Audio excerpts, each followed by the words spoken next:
Hello everyone. Yes students, we are doing our chapter retirement or death of a partner, in which we have completed our topic retirement of a partner. Now second topic is death of a partner. On the death of a partner, the amount payable to him is to be paid to his legal representative. Retirement में तो retiring partner को दे देते हैं, लेकिन death में जो died partner का share है वो हम किसको पे करते हैं? लीगल रिप्रेजेंटेटिव को। अब यहाँ पे सबसे पहला स्टेप है कि हम लीगल रिप्रेजेंटेटिव को कितना अमाउंट देंगे, तो कैसे कैलकुलेट करेंगे? First point, calculation of the total amount due to the representative of the deceased partner. On the death of a partner, accounts in the books of the firm are maintained in the same way as on the retirement of a partner. जैसे हम retirement में partners account बनाते थे, death वाले case में भी firm की books में वैसे ही अकाउंट्स बनाए जाएंगे, कोई ज़्यादा डिफरेंस नहीं है. बट यहाँ पे एक ही डिफरेंस है कि हमने डाइड पार्टनर के लीगल रिप्रेजेंटेटिव का अकाउंट भी बनाना है और लीगल रिप्रेजेंटेटिव के थ्रू ही हम डाइड पार्टनर का शेयर उसको पे करेंगे. तो इस प्रकार हम लीगल रिप्रेजेंटेटिव को हमने कितना अमाउंट देना है, तो ये हम कैसे कैलकुलेट करेंगे? Lesson number 1, credit balance of his capital account, कि डाइड पार्टनर का कैपिटल अकाउंट का कितना क्रेडिट बैलेंस है.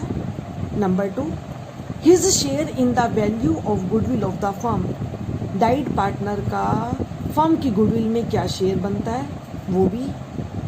Number 3, interest on capital, died partner का कैपिटल में इंटरेस्ट निकालेंगे अगर पार्टनरशिप डीड के अंदर इसका प्रोविज़न है तो, अदरवाइज नहीं. Number 4, his share of the undistributed profit और रिजर्व, जो एक्मुलेटेड प्रॉफिट और लॉसेज होते हैं उसमें जैसे रिटायरिंग पार्टनर का शेयर निकालते हैं, डाइड पार्टनर का शेयर भी निकालेंगे. तो नंबर 4 पे डाइड पार्टनर का अनडिस्ट्रीब्यूटेड प्रॉफिट और रिजर्व में share. Number 5, his share of profit on the revaluation of assets and liability. हम यहाँ पे भी रिवैल्यूएशन अकाउंट बनाएंगे, जैसे पहले हम शेयर निकालते थे रिटायरिंग पार्टनर का, यहाँ पे भी हम डाइड पार्टनर का एसेट्स की और लायबिलिटीज की रिवैल्यूएशन पे जो प्रॉफिट हो रहा है उसका शेयर निकालेंगे. Number 6, his share of profit up to the date of his death. Death तो किसी भी टाइम हो सकती है, तो लास्ट क्लोजिंग से लेकर जब तक वो पर्सन उस फर्म के अंदर पार्टनर रहा है, जितने टाइम तक उसने सर्वाइव किया है वहाँ तक का, उतने टाइम तक का उससे प्रॉफिट में शेयर भी मिलेगा. तो अब हम क्या निकालेंगे? डाइड पार्टनर का डेथ तक प्रॉफिट में क्या शेयर बनता है. ये सारे अमाउंट तो डिसीज्ड पार्टनर की कैपिटल अकाउंट में क्रेडिट होंगे. अब डेबिट कौन कौन से अमाउंट होंगे? Lesson, debited to the account of deceased partner for calculating amount due to legal representative. Legal representative का अमाउंट कैलकुलेट करने के लिए अब डाइड पार्टनर के अकाउंट में डेबिट कौन कौन सी ट्रांजैक्शन होंगी? Number 1, drawings. अगर डाइड पार्टनर की उस टाइम में ड्राइंग्स नहीं है तो वो पार्टनर्स कैपिटल अकाउंट में debit side. Interest on drawing, अगर पार्टनरशिप डीड के अंदर इसका प्रोविज़न है तो इंटरेस्ट ऑन ड्राइंग भी लगाएंगे और वो डिसीज्ड पार्टनर की कैपिटल अकाउंट की डेबिट साइड लिखा जाएगा. Number 3, his share of loss on revaluation of assets and liabilities. Assets की रिवैल्यूएशन पे हमें प्रॉफिट भी हो सकता है और लॉस भी हो सकता है. अगर प्रॉफिट है तो रिवैल्यूएशन का प्रॉफिट पार्टनर्स कैपिटल अकाउंट की क्रेडिट साइड, अगर लॉस है तो कहाँ जाएगा? Debit side. तो ये कहाँ आएगा? डिसीज्ड पार्टनर की कैपिटल अकाउंट में debit side. Number 4, his share of undistributed loss. अगर कोई एक्मुलेटेड लॉस है, अनडिस्ट्रीब्यूटेड लॉस है, तो उसका शेयर भी डिसीज्ड पार्टनर की कैपिटल अकाउंट में डेबिट साइड जाएगा. तो ये सारी एडजस्टमेंट हमने करनी है, कुछ ट्रांजैक्शन क्रेडिट और कुछ ट्रांजैक्शन डेबिट. तो इस प्रकार all adjustment are made firstly in the deceased partners capital account. ये सारी एडजस्टमेंट पहले हम डाइड पार्टनर की कैपिटल अकाउंट में करेंगे, फिर उसके बाद जो बैलेंस आएगा वो बैलेंस अमाउंट डाइड पार्टनर के लीगल रिप्रेजेंटेटिव या एग्जीक्यूटर अकाउंट में ट्रांसफर करेंगे। Legal representative of disease partner have a right to receive interest at the rate of 6% per annum on the amount due from the date of death to the date of payment। हमने निकाला कि died partner का firm से कितना share निकलता है। अब died partner का जो भी ड्यू अमाउंट है वो उसके लीगल रिप्रेजेंटेटिव या एग्जीक्यूटर को लेने का राइट होता है। अब जो डाइड पार्टनर के लीगल रिप्रेजेंटेटिव हैं उन्हें जो ड्यू अमाउंट हमने कैलकुलेट किया है उसके ऊपर 6% इंटरेस्ट लेने का राइट है या उसे प्रॉफिट में शेयर मिलेगा जितना प्रॉफिट फर्म ने उस टाइम में डाइड पार्टनर की कैपिटल से अर्न किया है। तो लीगल रिप्रेजेंटेटिव को दो राइट्स होते हैं, या तो वो उसकी मर्जी है क्या लेना है, या तो 6% पर एनम बैलेंस अमाउंट पे ड्यू अमाउंट पे इंटरेस्ट ले ले डेथ की डेट तक का, या उसके बाद प्रॉफिट में शेयर ले ले। अब हमने डाइड पार्टनर का सबसे पहला स्टेप प्रॉफिट में शेयर निकालना है। सबसे इम्पोर्टेंट स्टेप है कि डाइड पार्टनर का प्रॉफिट में शेयर निकालना, और डेथ किसी भी टाइम हो सकती है, अकाउंट की क्लोजिंग तो जरूरी नहीं होता। तो देखो कैसे करेंगे। If the death of the partner occurs on any day during the year, the legal representative of deceased partner will also be entitled to the share of profit earned by the firm from the beginning of the year till the date of his death। कि died partner के legal representative को जब हमारे accounts पिछले close हुए हैं वहां से लेकर डेथ की डेट तक का प्रॉफिट में शेयर लेने का राइट होता है। अभी हमने पढ़ा भी है, या 6% इंटरेस्ट या प्रॉफिट में शेयर। तो प्रॉफिट में शेयर, तो ये प्रॉफिट में शेयर निकालने के हमारे दो मेथड हैं। Number 1 on time basis, on sales basis. तो प्रॉफिट में शेयर निकालने के दो मेथड हैं, on time basis, sales basis.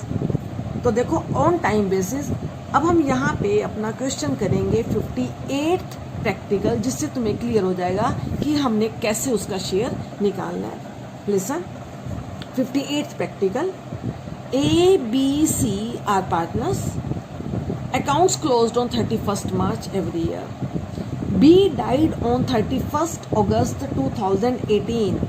Listen, ABC partner है। सबसे पहला स्टेप, हमें सम के अंदर उनकी प्रॉफिट शेयरिंग रेशियो नहीं दे रखी। अगर प्रॉफिट शेयरिंग रेशियो ना दे रखी हो तो हम सारे प्रॉफिट और लॉस पार्टनर्स में इक्वली बांटते हैं। तो इस प्रकार इनकी रेशियो क्या होगी, 1:1:1। B died on 31st August. B की डेथ हुई है 31st अगस्त को।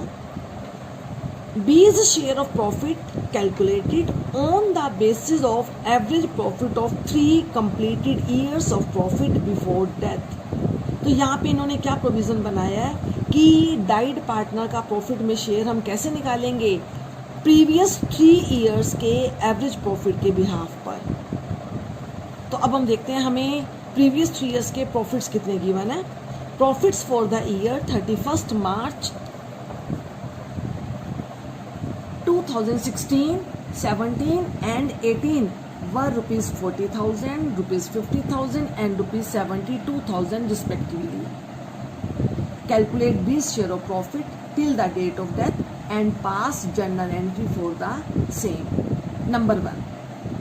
When there is no change in the profit sharing ratio of A and C, कहते हैं कि अगर रिमेनिंग पार्टनर्स की, कॉन्टिन्यूड पार्टनर्स की प्रॉफिट शेयरिंग रेशियो में कोई चेंज नहीं होता तब हमारी क्या एंट्री होगी।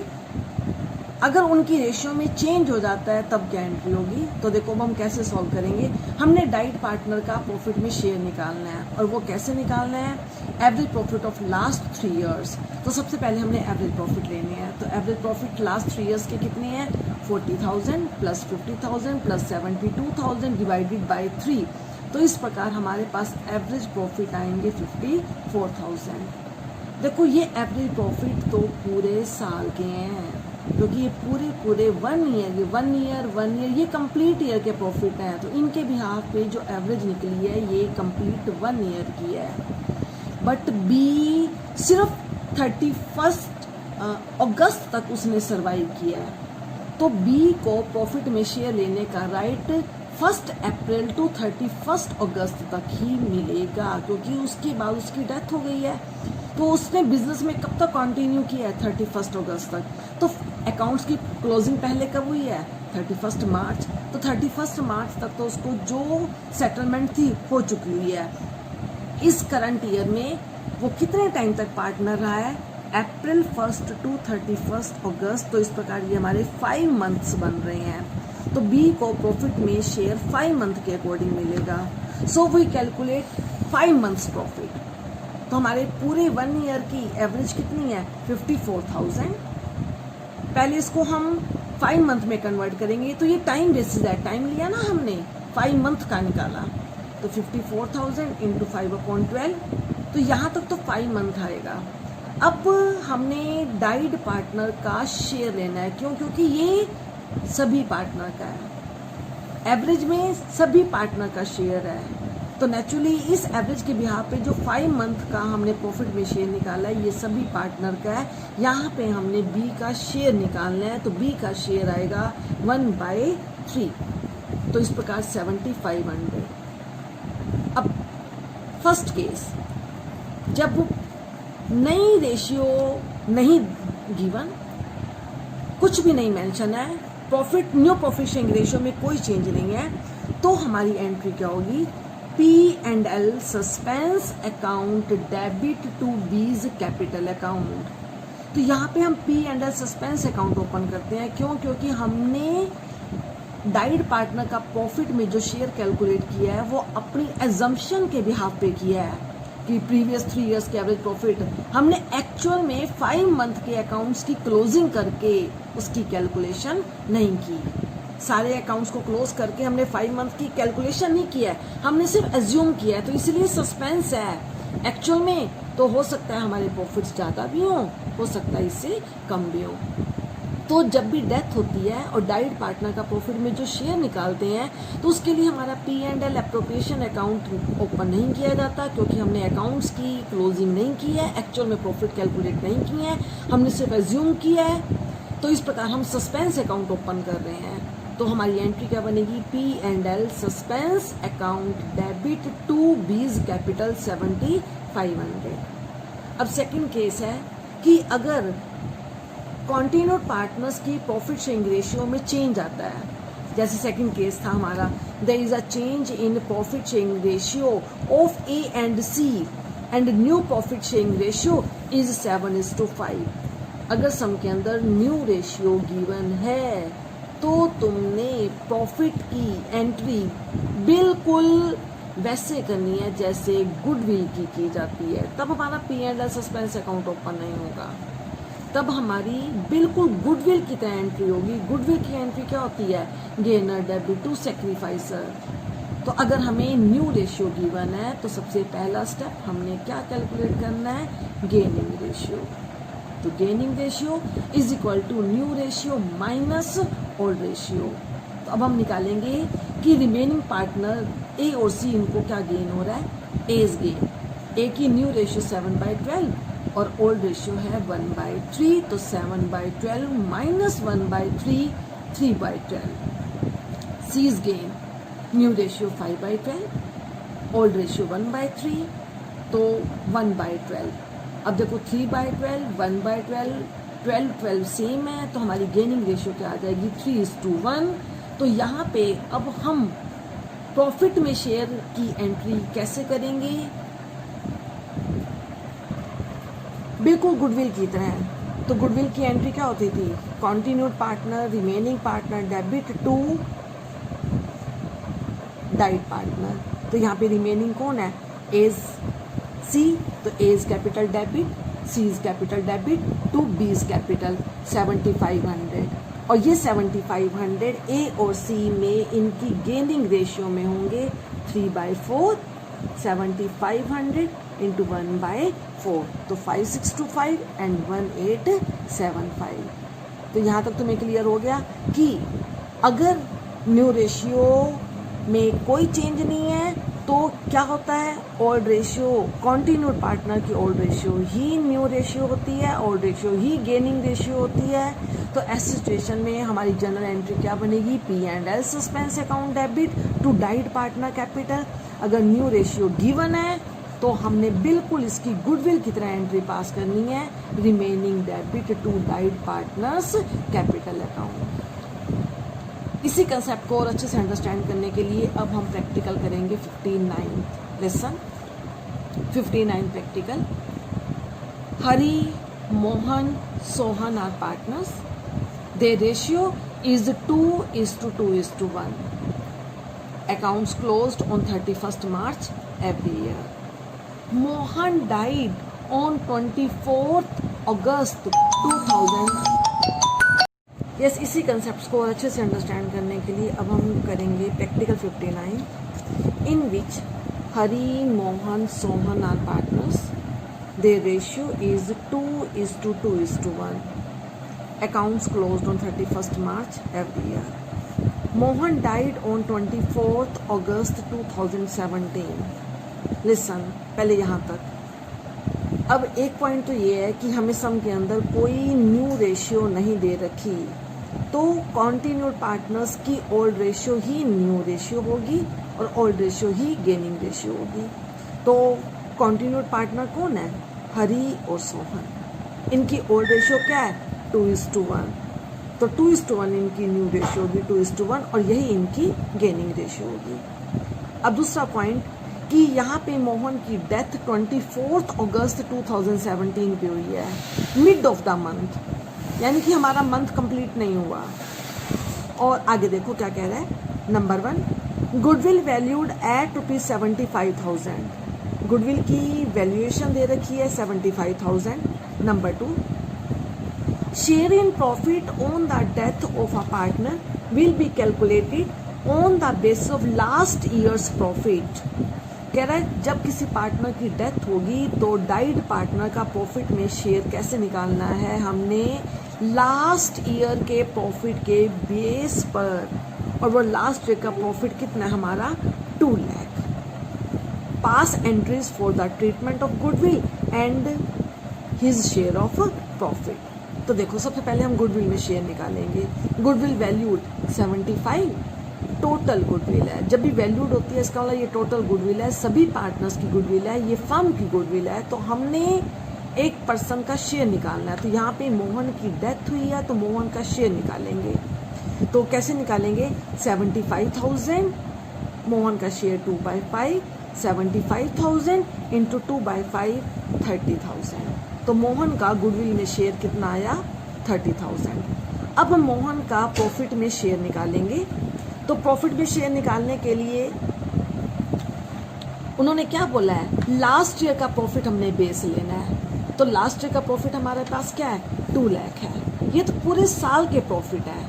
बट मोहन की डेथ कब हुई है, 24 अगस्त, और अकाउंट्स की क्लोजिंग कब है, 31 मार्च। यानी कि 31 मार्च तक तो हमने उसकी सेटलमेंट कर दी है। इस ईयर, इस करंट ईयर में कितने टाइम तक उसने सर्वाइव किया है, 1 अप्रैल टू 24 अगस्त। तो देखो हम पहले, अब ये मंथ कंप्लीट नहीं हो रहा तो पहले हम इसको डेज में कन्वर्ट करेंगे। तो number of days from April 1 to 24 August, तो ये हमारे 146 डेज बनेंगे। तो अब हम यहाँ पे मोहन को जो प्रॉफिट में शेयर देना है वो 146 डेज का देंगे। अब हम मोहन का प्रॉफिट में शेयर कैलकुलेट करेंगे, कैसे, 2 लाख। ये तो पूरे 1 ईयर के हैं। अब हमने मोहन का शेयर कितने दिनों का निकालना है, 146 डेज का, क्योंकि उसने कितने टाइम तक सर्वाइव किया इस साल, 146। अगर मंथ में कन्वर्ट करते हैं तो 12 से डिवाइड करते हैं, अगर डेज में कन्वर्ट करना है तो 365। तो हम कैसे करेंगे, 146 इंटू 365। फिर उसका शेयर तो ज़रूर निकालना है क्योंकि ये सभी के हैं, ऑल पार्टनर्स के हैं। तो मोहन का शेयर कितना है, 2/5, तो इंटू 2/5। तो इस प्रकार अमाउंट आएगा हमारा 32,000। अब हमने एंट्रीज करनी है। तो सबसे पहले हम गुडविल की एंट्री करेंगे, जो हमारी पुरानी एंट्री है, जो हम काफ़ी टाइम से करते आए हैं, चाहे रिटायरमेंट है चाहे डेथ है। Remaining debit to dead partner capital account. तो रिमेनिंग यहाँ पे कौन है, हरी एंड सोहन। तो Hari's capital account debit, Sohan's capital account debit to Mohan's capital. तो मोहन का गुडविल में शेयर कितना है, 30,000। ये अमाउंट हरी और सोहन से कैसे कंपनसेट होगा, वो गेनिंग रेशियो में। और गेनिंग रेशियो क्या है इनकी, जो न्यू रेशियो है वही इनकी गेनिंग रेशियो होगी। तो 2:1 हमारी गेनिंग रेशियो है, तो 2:1 में 30,000 डिस्ट्रीब्यूट करेंगे, 20,000 एंड 10,000। अब हम प्रॉफिट की एंट्री पास करेंगे, तो हमारी यहाँ पे क्या एंट्री हो जाएगी, P&L suspense account debit to Mohan's capital account 32,000 for share of profit up to 24th August 2017.